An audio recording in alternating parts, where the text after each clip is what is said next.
todos, Boker Tov. Tzacharaim Tovim, Erev Tov, Laila Tov, dependendo da hora que você for assistir ao vídeo. Nós chegamos agora do livro Shemot, a porção Tetzaveh, e ordenou.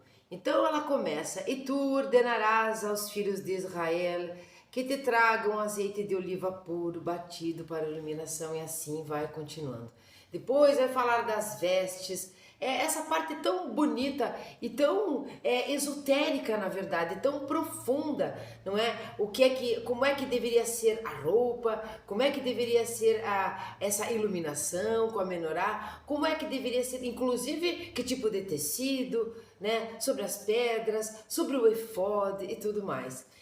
Nós vamos nos deter nessa parte de ordenação aqui, nesta Parashat Tetzaveh. Nós vamos nos deter sobre as roupas, e eu vou utilizar aqui três obras, tá? O Rafael Hirsch, o Pinchas Peli e o Rabino Berel Wein. Não vai ser um vídeo tão longo, mas não temos como fazer uma coisa curta quando nós estamos falando das vestes de glória. Então sejam todos muito bem-vindos. Shalom nos caminhos da Torá. Eu espero que vocês também estejam nos caminhos da Torá. Sejam todos muito bem-vindos, seja de qual religião você for ou se não tiver nenhuma. Mas simplesmente quando você conhece a Torá, quando você dá uma olhadinha, deixa eu ver como é, o que tem ali escrito, o que é essa escritura sagrada, o que os judeus seguem realmente, você vai compreender que a Torá é da humanidade, é para todos nós, judeus, não judeus, não é só um manual de vida, mas um alicerce, um fundamento para que nós continuemos e para que nós servimos tanto a Deus quanto a humanidade. Então sejam todos muito bem-vindos.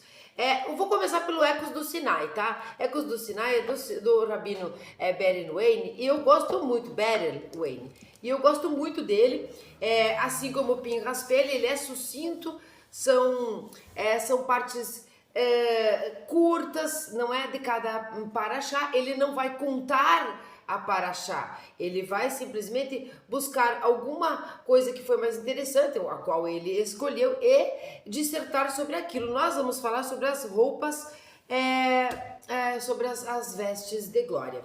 Então aqui num subtítulo dentro da parashá dessa semana do Ecos do Sinai, vai estar escrito: as roupas fazem o homem. E nós vamos entender tentar trazer para os dias de hoje, santificar a nossa vestimenta, sem entrarmos naquele assunto do recato propriamente dito. Não é? Então nós podemos falar sobre o recato, sobre vestir uma roupa que demonstre respeito por você mesmo e tudo mais. Então nós vamos entender também dentro desse texto essa ótica para que a gente possa colocar nos dias de hoje. Mas nós vamos, o nosso foco principal é a roupa do sacerdote. Então, à primeira vista, o que é que eu quero que fique aqui, que a gente entenda, e não é a primeira vez que é falado isso aqui no canal, e tem em vários vídeos, nós utilizamos isso. Não basta a pessoa ser, a pessoa precisa parecer, mas não basta a pessoa parecer, senão é uma coisa, uma falsidade, aquilo que ela não é. Então não basta parecer, ela precisa ser aquilo que ela representa, não é? Então aqui ela representa, o sacerdote representa essa conexão maior com o divino, com a divindade, com a santidade, e nós vamos entender isso também. Bom, eu vou ler aqui uma parte do texto que é do que nós vamos usar do Berel Wein, Ecos do Sinai. As vestimentas do Coanim. Os sacerdotes de Israel ocupam um grande espaço na Parashá desta semana. Essas roupas objetivavam trazer honra e glória a quem as vestisse, mas também a todo o povo de Israel. Porque quando nossos líderes religiosos são objeto de honras, nós, seus seguidores, também partilhamos e nos iluminamos com essa glória. Veja que quando alguém representa algo que nós seguimos, não é? Principalmente assim, algo religioso ou até mesmo filosófico ou até mesmo governamental, quando nós seguimos, quando nós atuamos junto, né, mesmo que como povo ali. Então, quando esse líder, ele é um objeto de honra e glória, nós também, de uma maneira indireta ou às vezes até muito direta, somos esses vestidores dessa roupa, não é? Nós honramos esse simbolismo, tá? Então, nós não só apenas somos, mas nós também parecemos. Mais um adendo aqui, nessa parte do parecer. Às vezes vem na nossa cabeça assim, mas Deus sabe quem eu sou, sabe o que eu quero, sabe do que eu preciso, essas coisas todas.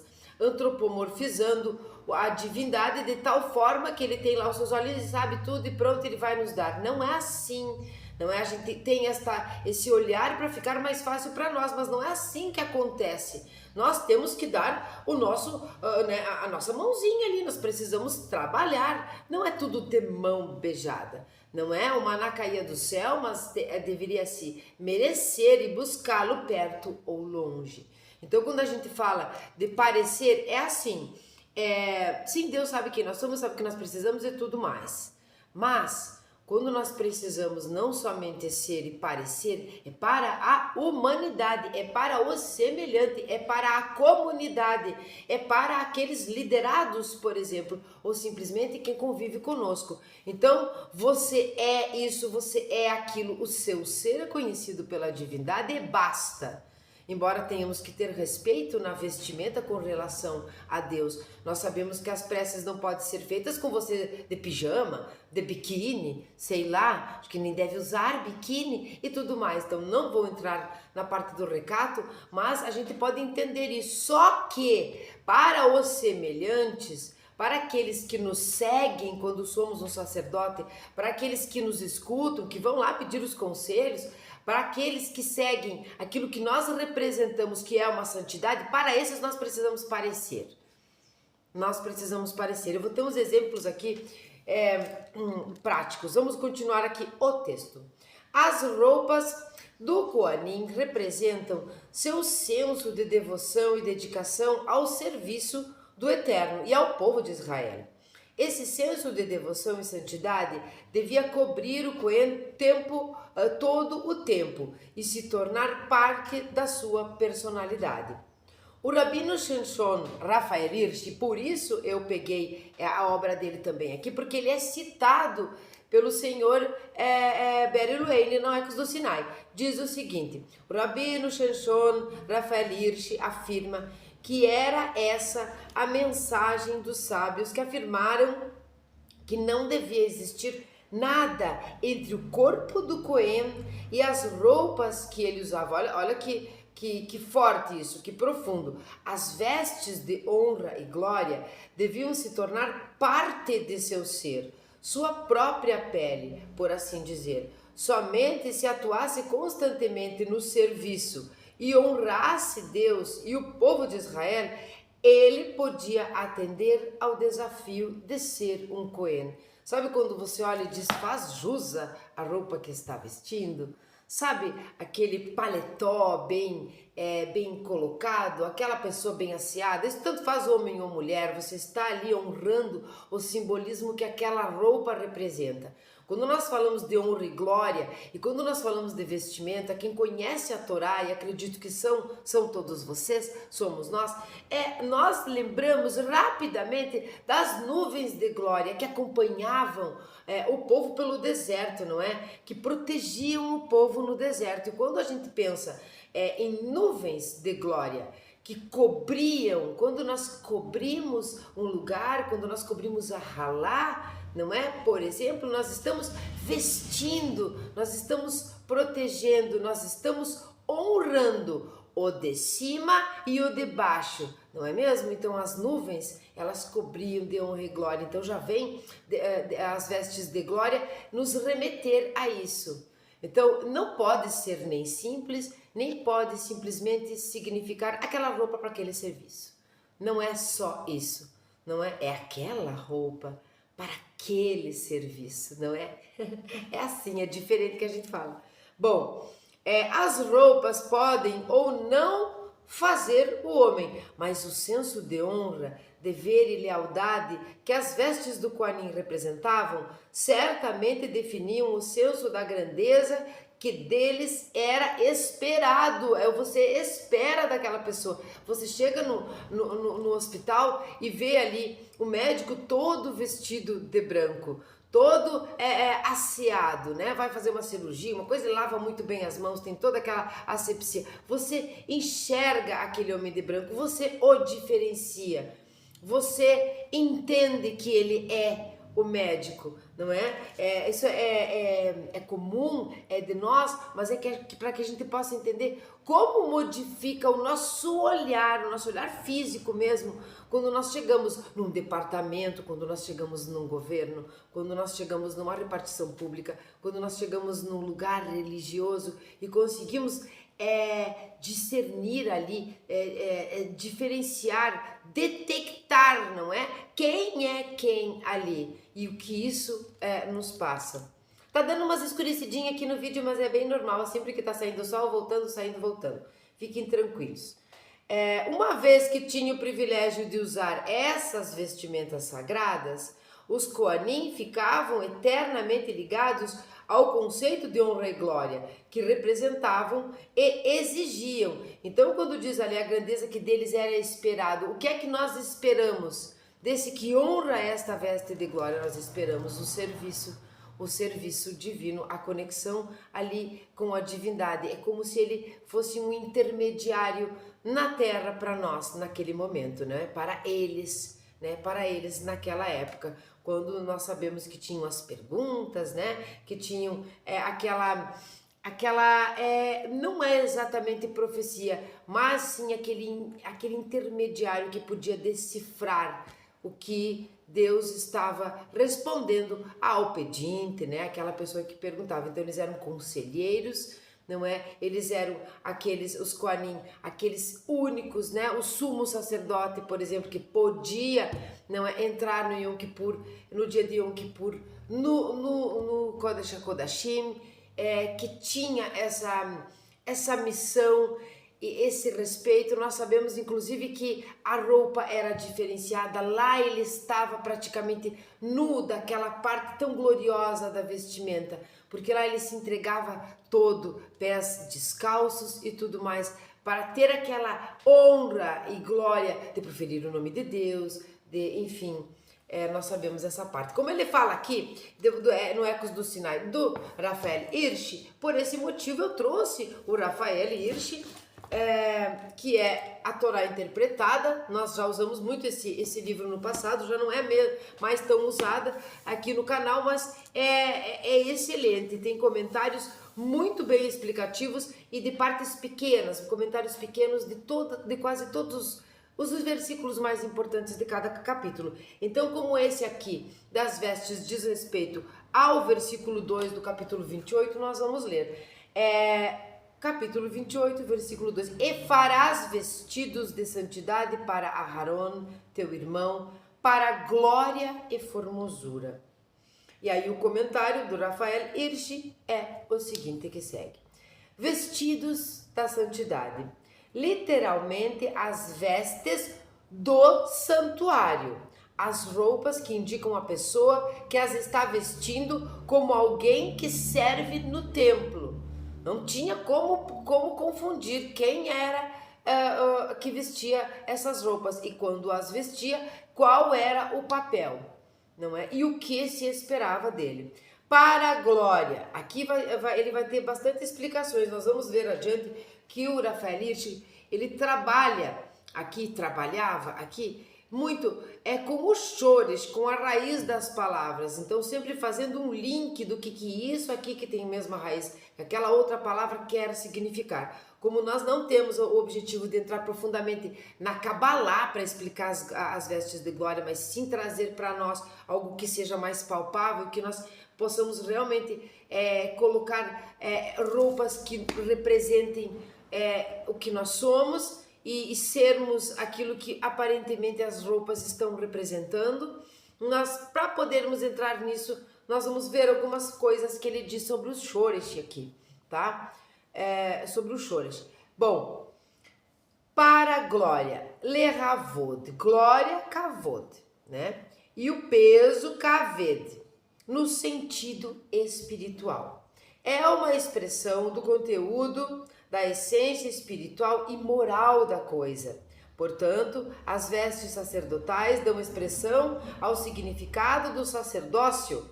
E glória é a qualidade essencial delas. Olha que importante. As vestes sacerdotais dão expressam o significado, não é? O significado deste sacerdócio, desta função, não é? E a glória dá a qualidade essencial desta função. E formosura. Formosura aqui, a tradução no livro vem entre parênteses, tiferet. Tiferet é aquela esfirá que fica no meio ali, não é?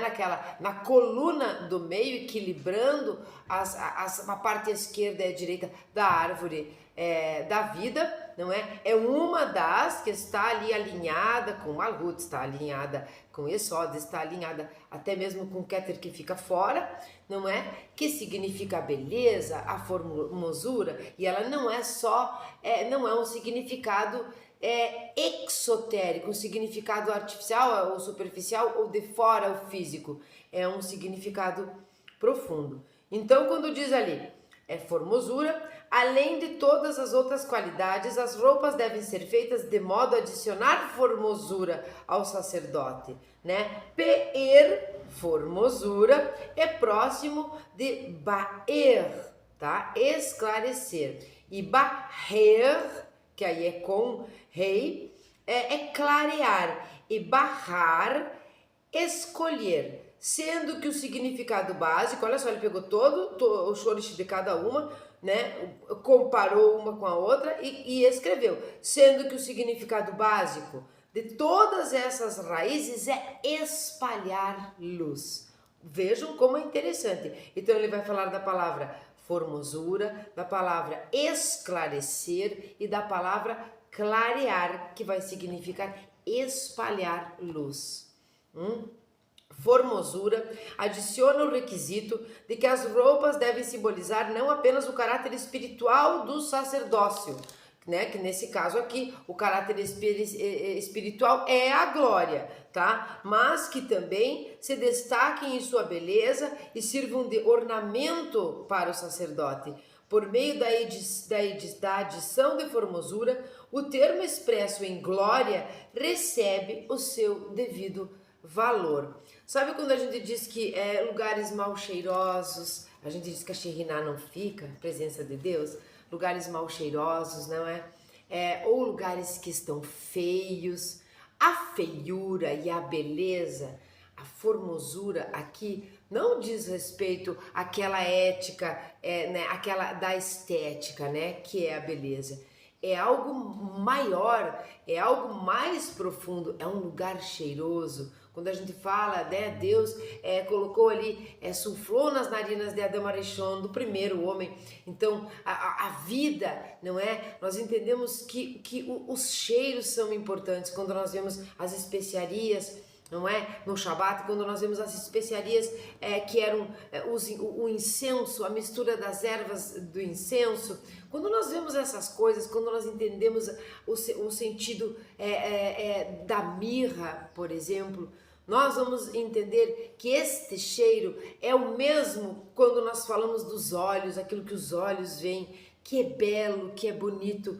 E esse belo e bonito não é vulgar, não é um lugar comum, é um adorno para o sacerdócio, não é para que para que aqueles que olhem para ele entendam, não é para que ele realmente respeite e assim possa não só desenvolver, mas demonstrar aquilo que é espiritual, que é a glória que está por trás de toda a vestimenta, a vestimenta do sacerdócio e o próprio sacerdócio.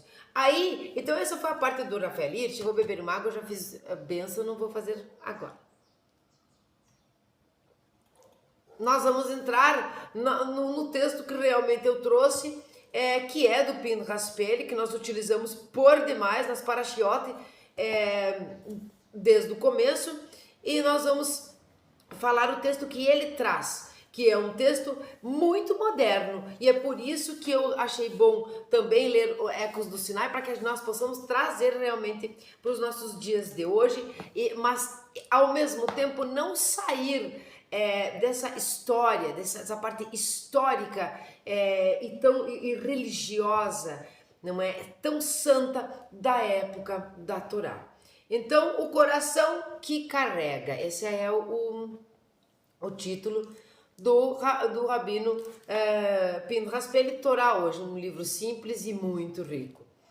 Mais de 40 versículos da Torá são dedicados à descrição detalhada de uma ordem dada a Moshe: e farás vestidos de santidade para Aharon, teu irmão, para a glória e formosura, lá no mesmo que nós lemos antes, 28:2. O que havia de tão importante nas vestes do sumo sacerdote? Não se concentra o judaísmo, em geral, muito mais na qualidade interior da vida, desprezando manifestações externas como o vestuário? O que esplendor e ornamento tem em comum com vestuário de santidade?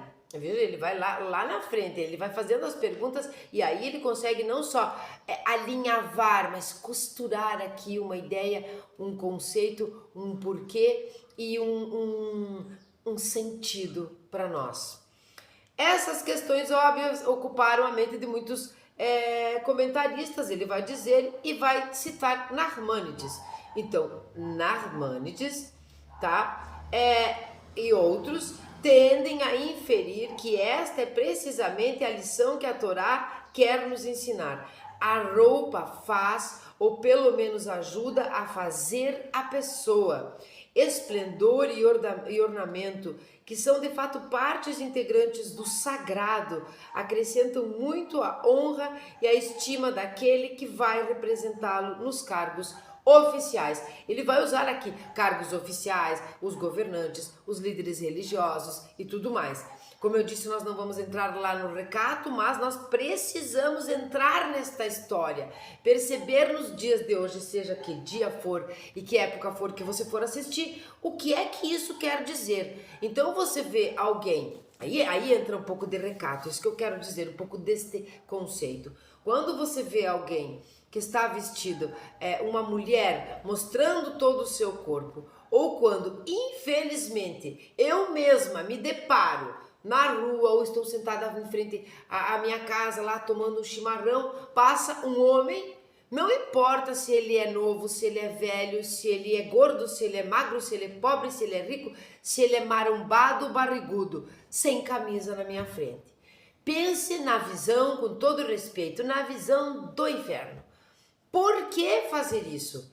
O nosso corpo já é uma vestimenta para nossa alma, já é um veículo. Aí Deus vai lá e dá para Adão Arishon e Ravá uma roupinha de peles. Ele os veste metaforicamente, existem outras coisas, mas metaforicamente ele está os vestindo para cobrir a nudez que envergonha.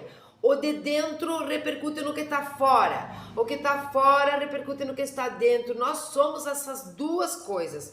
Nós não somos um interior espiritual luzinha que anda por aí unicamente, nem somos físico unicamente que não tem essa partezinha luzinha por dentro. Nós somos uma mistura de tudo, um conjunto, uma parceria com o que é espiritual ou de alma, vamos dizer assim, e com o que é físico. Aí você está lá bem feliz da vida, passa um homem sem camisa, não tem que ver isso.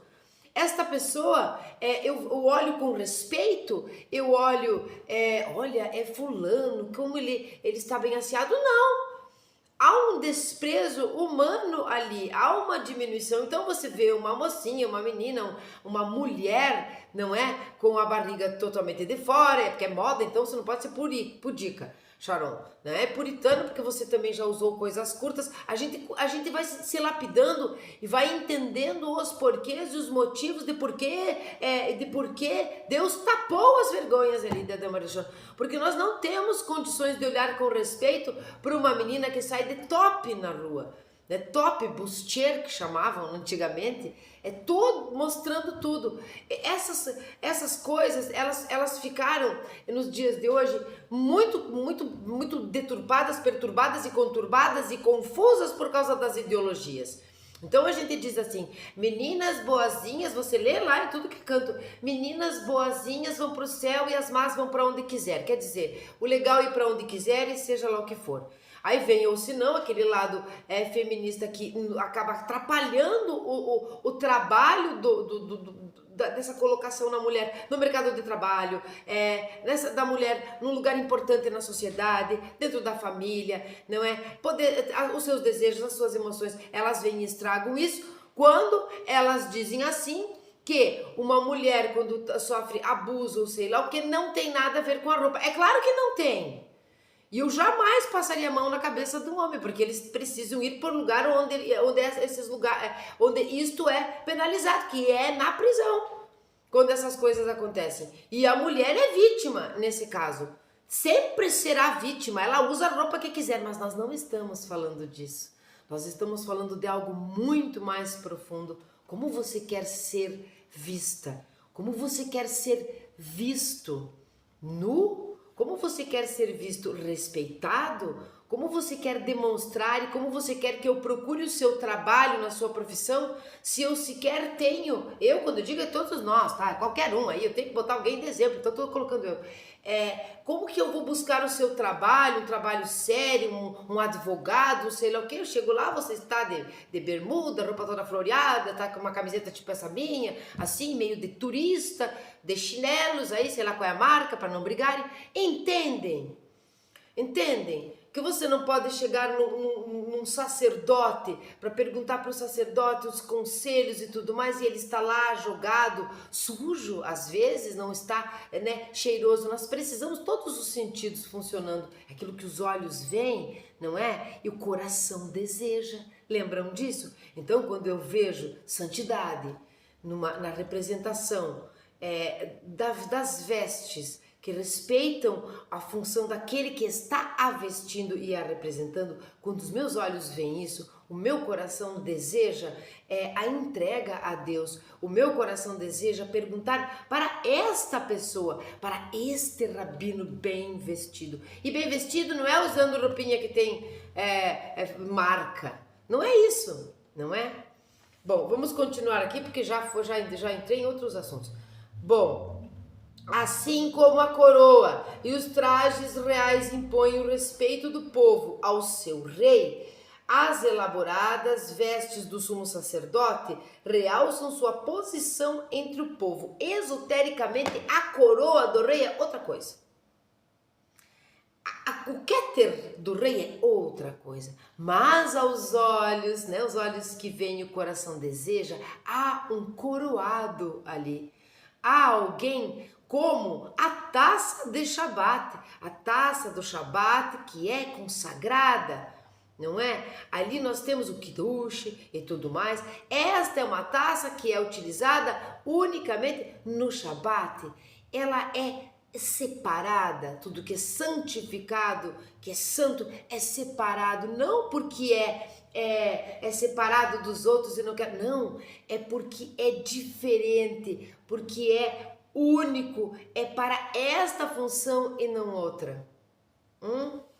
Bom, a obra Sefer Harimur, tá? Harimur, do século XIV, vai mais longe, ao dizer que o objetivo das vestimentas especiais dos sacerdotes era o de causar um impacto autossugestivo que os lembrasse sempre de seu papel e da santidade de sua vocação. Todavia, a maioria dos comentaristas concorda que todas as vestimentas, e especialmente as minuciosas instruções para sua confecção, imortalizadas na Torá, não aparecem como simples manual aos artesãos, mas, ao contrário, estão impregnadas de um significado místico e simbólico. Não era só para isso, era para muito mais. Nós trazemos aqui para os dias de hoje a vestimenta de cada um com a sua função para que eu possa respeitar e os olhos verem e o coração desejar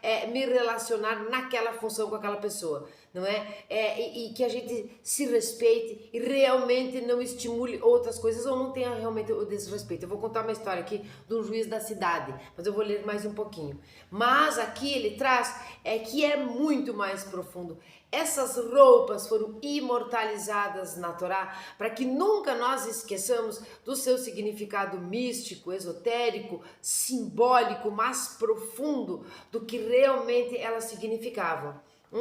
Na Bíblia, o vestuário está associado com alguns dos indícios mais antigos da civilização humana. Adão e Eva, depois de terem provado do fruto proibido do conhecimento, e os olhos de ambos foram abertos e souberam que estavam nus. Não é? Ficaram temerosos e envergonhados de sua nudez. A primeira coisa que Deus fez para os humanos, então, foi colocar roupas, não é mesmo? E o eterno Deus fez para o homem e para a sua mulher túnicas de pele e os fez vestir. Seja histórica, seja metáfora, seja como for, já deu para entender, não é? Bom, Deus, como sócio ativo do primeiro empreendimento humano, aparece inicialmente como alfaiate. Olha só, tá aqui, ele já é o arquiteto antes, agora ele é alfaiate, entre aspas, como alfaiate de homem e mulher. Dizem que o termo hebraico aqui é levush, tá? Que significa vestimenta, é etimologicamente derivado das palavras lobosh, tá? Que expressam ausência de vergonha. Como se, ao vestir uma roupa, os seres humanos se livrassem da vergonha e do embaraço da nudez. Aqui eu vou ter que fazer mais um adendo aqui, pronto, disse que não ia ser longo, vai ser.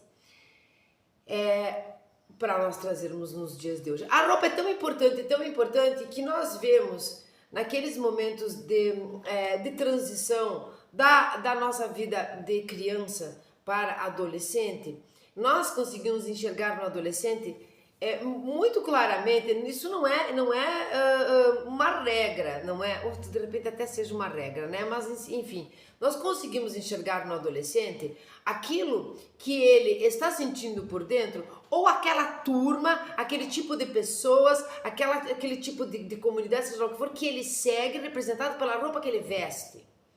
Né? Quando nós estamos nesta transição, nesse momento, aqui fica fácil detectar até o uso de drogas, a depressão, algum tipo de distúrbio, tudo fica muito às claras. A roupa nos dá esse indício. A pessoa chega na adolescência, então, pronto, não estou criticando quem veste preto nem pinta a boca de preto, nada disso, mas eu estou aqui dando um exemplo. Então ela vai se vestir toda de preto, não é? Aquele adolescente, aí vai furar aqui, furar ali, fazer um monte de furo, vai fazer tatuagens às vezes, não é? Vai se pintar de uma maneira muito gótica. Nós temos um tipo de representação. Esta pessoa está tentando representar algo que está dentro através da roupa. Ela não é nada disso às vezes, mas quem olha, e o que os olhos veem o coração deseja, você sente que aquela pessoa é daquela maneira. E isso, nós já sabemos que o que é de fora influencia nos nossos sentimentos dentro, te entristece, não é? Te entristece, por isso existem as cores, nós devemos usar todas, não é? Nem só o preto, nem só o branco, nem só o rosa, nem só o azul, mas todas. Então você consegue perceber. Por outro lado, você também consegue perceber a que grupo esta pessoa quer ou a que grupo esta pessoa pertence. Nós conseguimos ver isso, então nós também temos isso nos dias de hoje muito facilmente. A roupa que você veste diz muito de quem você é, mas quando nós estamos nessa transição, talvez é o momento de nos perdermos. Você vai aprender ali a honrar, a utilizar aquela veste que vai demonstrar o que você é, o que você quer, por onde você anda e qual a sua função, qual o seu propósito nessa vida, nesse momento. Não que seja só em adolescentes, tá? Eu dei uma ideia porque esse momento de transição, a maioria muda completamente de ideia depois, porque nessa hora ninguém nem sabe o que quer da vida. Não é? Graças a Deus que as coisas são assim, que dá tempo ao tempo. Bom, Deus como sócio, já li. No cosmos, Tal como é concebido pela Bíblia e subsequentemente pelos rabinos, o vestuário possui personalidade própria e deve ser considerado com respeito. O Rabi, depois eu vou contar a história. O Rabi Yohanan, importante líder do século III, descrevia o vestuário como elemento dignificante, destinado a conferir grandeza aos seres humanos. Quando o Rabi Yohanan tinha que atravessar um campo cheio de espinhos, costumava dobrar sua vestimenta a fim de protegê-la, preferindo que suas pernas e não suas roupas fossem arranhadas. Não vou entrar em detalhes nisso aqui, porque não é disso que se trata, do que nós realmente queremos entender, mas entender a reverência que ele tinha pela roupa ali, da sua função, tá? Não é para você sair metendo as pernas nos espinhos, né? Importância igual foi dada à roupa quando o rei David procurava fugir da ira do rei Saul. Os dois se encontraram em uma caverna do deserto em Engedi. David, segundo a narrativa, lá em Samuel 24, Samuel 1, cortou a orla do manto de Saul, para provar que poderia tirar-lhe a vida, mas não o faria, né? Ele estava dormindo, Saul estava dormindo, David tirou um pedaço da sua veste. Agora não me lembro aqui, agora eu vou falar bobagem, tem que ler novamente Samuel, vocês que sabem me corrijam aí embaixo. Não me lembro se ele estava dormindo, se ele estava acordado, não me lembro. Ele tirou uma parte do seu manto, da sua veste, para mostrar para ele que poderia ter feito isso. Sim, estava dormindo. Que poderia ter feito isso com a sua própria vida, mas não o fez. E onde foi que ele atingiu tirando um pedacinho da roupa. A despeito desse ato de benevolência, David foi punido por aviltar o manto real, tá? Porque afinal de contas Saul era o rei e esta não era uma veste qualquer. Anos mais tarde, as roupas se vingaram dele. Isso aqui é metafórico, mas é tão simbólico e é tão perfeito, que eu vou contar uma coisa que aconteceu na minha casa.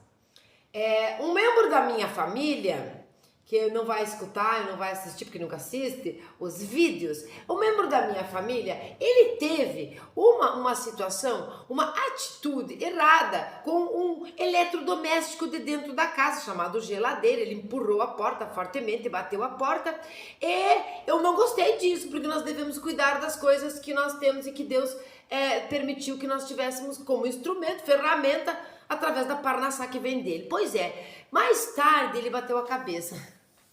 Mais tarde ele bateu a cabeça na geladeira. Entenderam? Então vocês vão entender a metáfora que fala aqui, quando David ficou lá nos seus anos, lá quando ele ficou velhinho, com muito frio, e as roupas que deviam o aquecer não o aqueceram, porque ele infringiu, porque ele desrespeitou o manto real, a veste de Saul naquele momento lá atrás. E diz assim: e o rei David estava velho, entrado em anos, e cobriam-no com roupas, porém não se aquecia. Os rabinos relacionam os dois incidentes, dizendo que as roupas que foram desrespeitadas por David, ao cortar a orla do manto de Saul, recusavam-se agora que ele tanto precisava a dar-lhe calor. Interessante, não é? É interessante. Essas das roupas a gente lê, eu não vi, mas a da geladeira eu presenciei.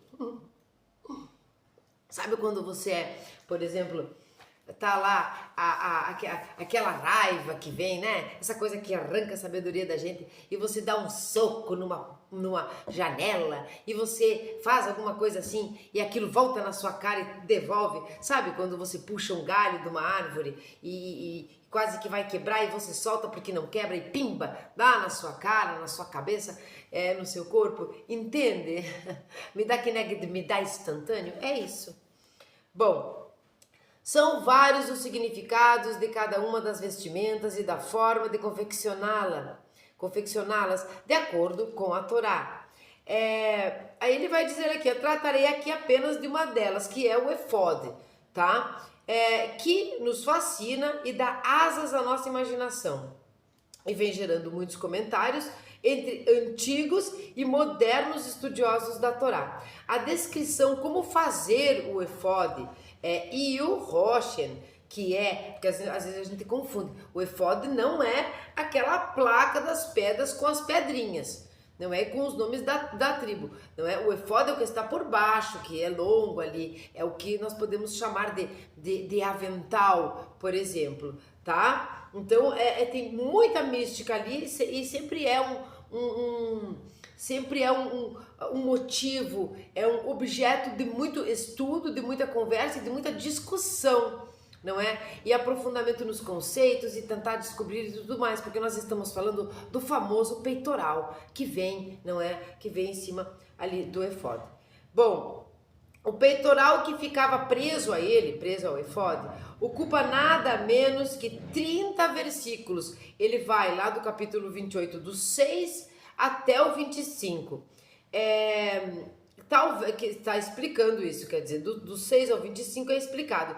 Talvez seja difícil obter um retrato claro de como realmente eram ou de sua confecção, mas sabemos pelas escrituras qual a principal função dessas vestimentas singulares. Então, se veja, nós temos aqui, né, deixa eu ver aqui se eu acho, porque no Rafael Hirsch, se vocês têm, vocês sabem, mas se vocês não têm, vou mostrar aqui. Eu acho que eu já fiz isso em outras oportunidades. Olha só, tá? Esse aqui é a vestimenta. Então vai ter ali com... ele está inclusive legendado ali direitinho. Letra A, B, C, dizendo o que é cada um. Nós temos ali o efode e tudo mais. Todas a metragem, o material, a estética de toda essa vestimenta é descrita na Torá. Mas... o desenho, tudo em si, foi sido feito depois, e ao longo do tempo, isso foi não se modificando, mas se melhorando, tentando entender se isso é isso mesmo, ou tudo mais, somando, sempre foi somando, não é? Assim como a própria menorá, não é? Que a gente tem ali como aquela Hanukkah arredondada. Nós sabemos que o que fica muito nítido na Torá é que eram assim, não é? Que eram retos assim, os braços da menorá e não arredondados. Então são muitas coisas que são não só discutidas, mas estudadas de maneira muito profunda. Bom, aí ele vai falar então da função dessas vestimentas singulares. Nas duas pedras que faziam parte do efode, nas duas pedras que faziam parte do efode, ficavam os nomes das tribos de Israel, seis de seus nomes sobre a primeira pedra e os nomes dos 6 restantes sobre a segunda. Eram duas partes, não é? Era inteiro, mas eram duas partes aqui onde colocava o peitoral. Aí tinha, das 12 tribos, tinha os 6 de um lado, não é? 6 de outro. Nós encontramos também separado isso em 3. Nós encontramos de algumas maneiras diferentes. Você pode pesquisar isso se quiser ver, não é? Ver com seus próprios olhos as diferenças. Eu vou dar uma olhadinha nesse aqui, como é que era. Olha só, esse aqui nós temos, 4, né? 4, 4 e 4, que vai ficar no peitoral. Mas nós temos duas laterais aqui, não é? Com essas duas pedras, e nós estamos falando então do efode, não é? Não do peitoral. A gente precisa diferenciar isso, e é como diz aqui, não se imagina, não se sabe exatamente se era exatamente assim, então isso trabalha aqui na imaginação das pessoas. Então nós podemos buscar e tentar entender. Ver sempre é muito bom, porque a gente consegue não só ler, internalizar e ir lá para trás na história, mas dar uma olhada no como realmente era, ou como realmente pode ser que fosse, não é? Bom, e foram gravadas com os nomes como pedras em memória dos filhos de Israel, e levará a Aarón seus nomes diante do Eterno sobre seus 2 suspensórios por memória. Mais adiante lemos, daí ele pula lá para o versículo 29. E levará a Aarón os nomes dos filhos de Israel sobre o seu coração, em sua vinda ao lugar da santidade, por memória diante do Eterno, continuamente. O objetivo do design, olha só, do efode e do peitoral é de nos ensinar uma lição muito importante sobre liderança responsável. Por isso eu escolhi Pinhas e nós vamos entender porque nós não estamos muito felizes e muito confiantes com lideranças governamentais mundiais nesse momento. Nós estamos tendo problemas com relação a isso em todos os lados e cantos do mundo, não é? São poucos os países que esses a gente nem escuta falar, né? Que está tudo tranquilo, que a liderança condiz com a vestimenta com a liderança. É isso que eu quero dizer. Então, uma liderança responsável. Há muitos líderes que depois de eleitos ou escolhidos para ocupar altos cargos, se esquecem rapidamente daqueles que supostamente deveriam representar. Supostamente deveriam representar o povo que foi quem os elegeu, não é? Bom, os nomes das 12 tribos de Israel deveriam ser carregados nos ombros de Aharon. Nos ombros de Aharon está entre aspas, tá? Assim, ele jamais esqueceria sua responsabilidade para com as necessidades do povo e lembraria sempre que não era o povo quem deveria carregá-lo sobre os ombros, para que desfrutasse de uma vida boa no alto cargo ocupado. E sim, ele, o líder, é que deveria arcar com a responsabilidade de zelar pelas necessidades do povo e ser seu leal porta-voz. Então, não é? A gente costuma dizer que a voz do povo é a voz de Deus. Bom, o povo às vezes clama umas coisas certas, às vezes não. Às vezes ele está de um lado, às vezes ele está do outro. Vamos entender aqui, vamos tentar nos consolar, lembrando de que tudo vem da mesma fonte. Mas, quando nós elegemos um líder, quem precisa ser o porta-voz deste povo, esse intermédio, como o sacerdote era o intermédio, né, da divindade com o seu povo, o líder governamental, por exemplo, ele precisa ser aquele intermediário entre o povo e a própria justiça institucionalizada ali, não é? O aparelho da lei ali, como as coisas vão funcionar ali. Ele deve ter essa obrigação, esta responsabilidade, não é? Nos seus ombros e não carregar o povo, que seja impostos lá no passado, impostos hoje também, seja em que âmbito for, mas principalmente nessas necessidades básicas, por exemplo, não é? Quem é que tem que carregar nos ombros? Não é? É o povo que tem que carregar o sacerdote? O sacerdote nos ombros, é o povo que precisa sustentar os caprichos do líder, da liderança, do governo, ou é ele?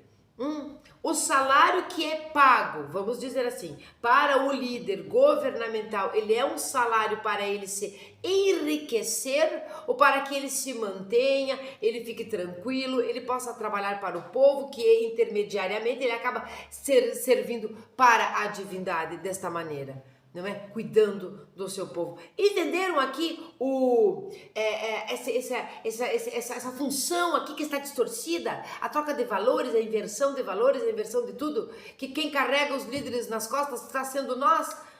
Estamos sendo nós há muitos anos e não é nós aqui no nosso país, é nós no mundo.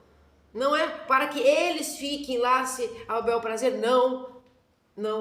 Aqui Aharon tinha a lembrança e o peso nos seus ombros de que era dele a responsabilidade de responder, não é, pelo povo, de dar voz ao povo, lembrando ali nitidamente as 12 tribos de Israel. Ninguém esquecia as suas responsabilidades. Nós enxergamos, nós vemos na história um esquecimento mais adiante, né? Quando nós temos advento Roma, advento não sei o que, a gente começa a perceber o esquecimento e aquilo que é triste de dizer, mas os sacerdotes assalariados, aquele momento que eles vestiam, não é? Eles usavam a vestimenta de glória, mas eles não a representavam mais.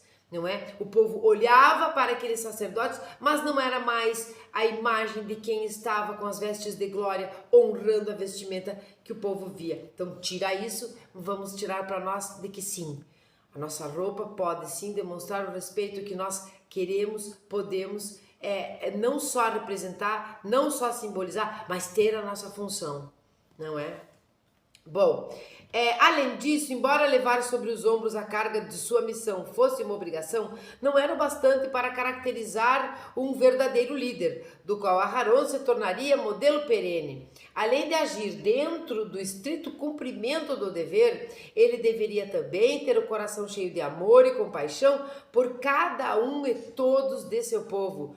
Por isso, lemos, e levará a Aharon os nomes dos filhos de Israel sobre o seu coração, em sua vinda ao lugar da santidade, por memória diante do Eterno continuamente. Sabe o que este parágrafo quer dizer? Exatamente o que a vestimenta quis dizer no começo do texto. Aharon não simplesmente era esse homem de compaixão, o apropriado, o escolhido para ser ali o sacerdote, ele também parecia. Então ele é aquele que nós falamos no começo, não basta ser, você precisa parecer, não basta parecer, você precisa representar sendo aquilo que você parece ser para os outros, entende? Ao grande mestre racídico, o Rebbe Yehuda Tzvi de Stettin, foi indagado como podia ele, em suas preces, lembrar e enumerar todos os nomes e solicitações de centenas de pessoas que pediam sua intercessão em benefício delas em suas orações. Agora, olha que interessante isso. Então, ele responde: eu não preciso relacioná-las uma a uma. Perguntaram como é que ele lembrava de todas as pessoas, né, que pediam uma por uma para perguntar para Deus. Ele dizia: eu não preciso relacioná-las uma a uma, replicou o grande mestre. Quando alguém me procura e me conta seus problemas, sofro e me compadeço com todo o meu coração, até que seus infortúnios abram uma cicatriz em meu coração. Quando é hora de dirigir minhas preces a Deus, tudo o que tenho de fazer é expor meu coração e clamar a nosso Pai que está no céu. Olhe, e quando ele o examina, pode ler cada uma das desgraças e dificuldades dos sofredores que as compartilharam comigo. Vocês entenderam o que quer dizer isso? Vocês entendem o que significa a verdadeira empatia? Não é simplesmente eu me colocar no seu lugar, mas é eu entender, é eu sofrer alguma coisa, é eu entender o seu sofrimento, é trazer para mim o que você está sentindo. Eu vou sentir do meu tamanho, não é como é que eu sentiria. Então não é me colocar no seu lugar, mas é trazer o que você sente para dentro de mim, para dentro de mim, sentir o que você está sentindo ou o que você sentiu. Então eu chego para Deus e pergunto: está aqui? Olhe, e todas aquelas perguntas, todos aqueles desabafos e as desgraças de todo mundo que estou sentindo, o Senhor vê. Quando nós dizemos que um problema o judaísmo diz muito isso, o problema de um judeu é um problema de todos os judeus, não está mais do que na hora de nós internalizarmos isso e utilizarmos isso na nossa vida, seja o que você for. Problema do seu irmão é problema seu também. Honre as vestes de glória que você usa. Eu acho muito lindo isso. Agora eu vou contar a história que eu disse, que é uma história que é daqui, que é uma história pequena, uma história de cidade pequena. Fiquem tranquilos, isso faz... todo mundo já faleceu. Não existe Lashon Hará aqui. Você tem que ir lá na playlist dar uma lição a cada dia para entender como é que nós podemos comentar assuntos ou quando nós estamos passando ensinamentos e tudo mais. Comarcas pequenas se conhecem, comarca que eu digo dentro do direito, né, juízes, não é? Então vai ter, sei lá, a cidade pode ter sinagoga, vai ter o rabino, a cidade, né, pode ter as igrejas, vai ter o padre lá vestido de batina, vai ter não sei mais o que, cada religioso ali com a sua veste de glória, cada um na sua, não vamos interferir. Mas aí você vai ver assim as repartições públicas, os lugares jurídicos, vamos chamar assim, os lugares judiciais, não é? Você vai chegar então no fórum para uma audiência com um juiz, ele vai estar vestido de terno, você consegue diferenciar ele da pessoa que está ali digitando, né, do escrivão, você consegue diferenciá-lo. Ele está colocado ao meio, né, nas laterais, ele está acima, inclusive um pouco acima, ele é aquele ao qual ele vai julgar e sentenciar o caso de um processo ao qual aquelas pessoas trabalharam, e você precisa dessa sentença. Você lá que é como é que é aquele que pediu, o pedinte, né, que fez a petição, não é que procurou o advogado, ou não importa quem você seja, o juiz é aquele que traz a ideia de que ele julgará e sentenciará com justiça, em cima do seu paletó, do seu terno todo engomadinho e limpinho e bonitinho, cabelo no lugar, ele usa uma toga, ele usa um manto, não é? A toga é usada em qualquer tipo de audiência, hoje até às vezes nem usam, a não ser que seja júri, depende da comarca, mas é usada pelo juiz, no grande júri, que é algo mais importante. Nós vamos ter a toga sendo usada pela defesa e pela acusação, nós vamos ter todos ali togados, todos representando a sua função com honra e glória. Então, quando você espera de um juiz de direito, por exemplo, que ele julgue, sentencie de forma correta, idônea, honesta, você está, de certa forma, eternalizando mais ainda o que diz respeito ao próprio sacerdote, que representa a conexão com a divindade. Aquele que nos julga, aquele que pode ou não nos sentenciar, sei lá, não é o único que pode fazer isso na nossa vida eterna, infinita, chamem como for, no mundo vindouro, no vindouro, na outra vida e tudo mais. Não é? Este é Deus. Mas quando nós estamos no âmbito aqui do ser humano, nós temos o juiz, o qual nós esperamos que ele honre a toga que usa, que ele não dê os canetaços porque é um promíscuo, porque é um que está de um lado ou de outro. Nós vemos isso então no direito, nós vemos isso no nosso país, nós vemos isso nos outros países, nós vemos em todos os lugares, não é? Aquele juiz que não honra, não é, a vestimenta que é de honra e glória da justiça. Nós esperamos que ele julgue e sentencie de forma honesta, idônea, porque todos somos inocentes até que provem o contrário. E quantos entram com processos e fica na mão dos juízes, dos desembargadores, vai subindo distância, você olha e diz, eu ia dizer, meu Deus, eu vou tirar Deus dessas coisas, porque esse é um problema muito humano. Você olha e diz, uau! O meu processo está na 5ª, 10ª, eu nem sei mais que instância, está lá né, veio da comarca pequenininha, chegou até no Supremo qualquer coisa, e não consigo uma resposta, e não tem uma sentença, e não julga favoravelmente, e entro com recurso, eu sei que sou inocente, por exemplo, e tal, sabe? E você sabe que ali estão se vendendo, se autopromovendo, várias coisas misturadas. Por quê? Porque assim como os sacerdotes assalariados na época, que ficou confuso quem é que realmente estava ou não respeitando aquela vestimenta, assim como ficou confuso lá, fica confuso aqui, o que é que estão fazendo com esta roupa e quem é que está sendo pago para o quê? É o poder. O nome disso é poder, aquele poder que foi dado primeiramente, a priori, para Aharon. E Aharon, ele era e parecia, ele parecia e era, ele executava e respeitava e representava o que significava aquela vestimenta de honra e glória. Então, quando eu falo aqui do juiz, certa feita, nós tínhamos então o conhecimento de um juiz muito bom, competente, fazia, e realmente era idôneo, não é? Respeitado, respeitoso, uma comarca pequena, a qual então ele foi transferido e veio e vamos lá e tudo mais, e trabalhar, não tinha muitos amigos, porque é uma coisa que se pede, não é?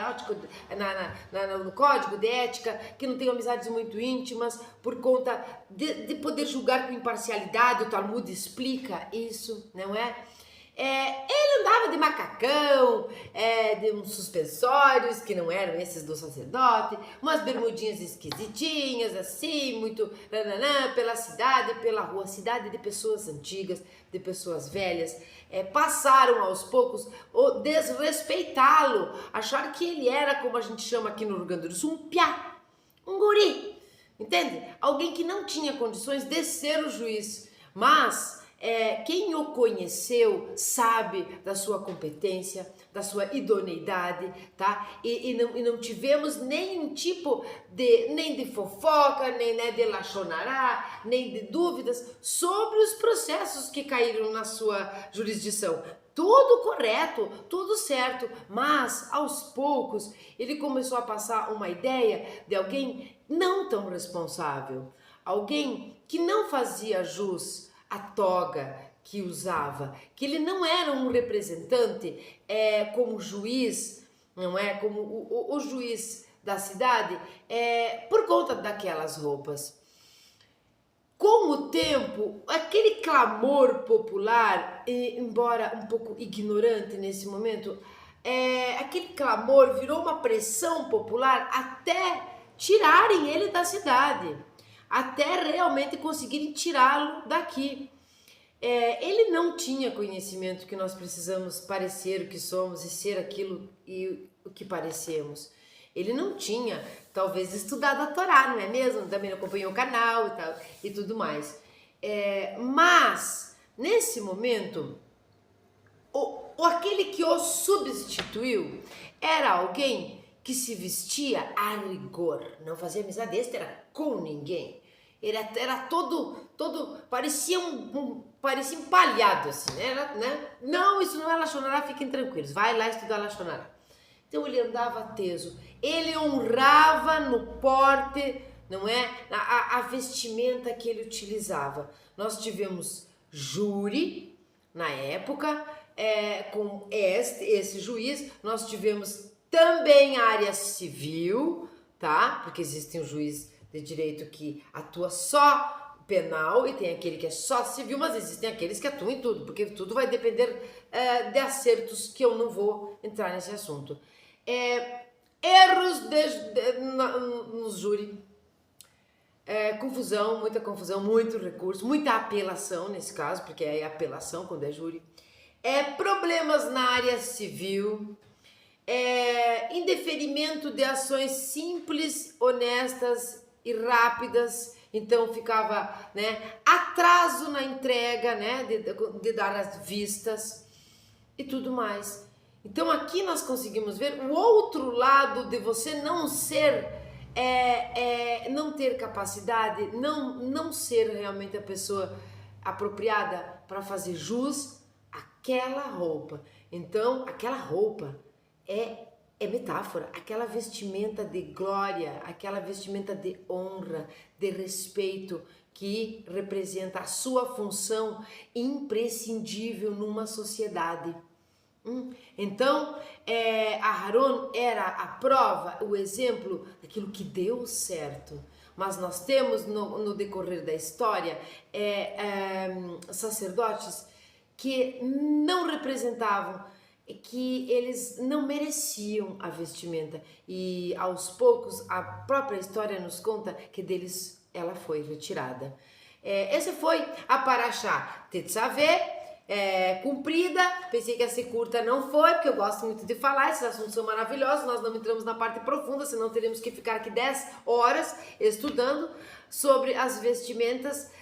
Respeite o seu corpo, respeite os olhos, os olhares e o desejo que vai no coração das pessoas que te veem, respeite a sua função, respeite todo essa oportunidade que Deus nos deu de termos esses veículos, de termos como cobrir, né, de termos, enfim, respeite a você, respeite o próximo. Essa é toda a Torá, não é mesmo? E tenham todos um maravilhoso dia rumo à próxima Parashá. Tchau!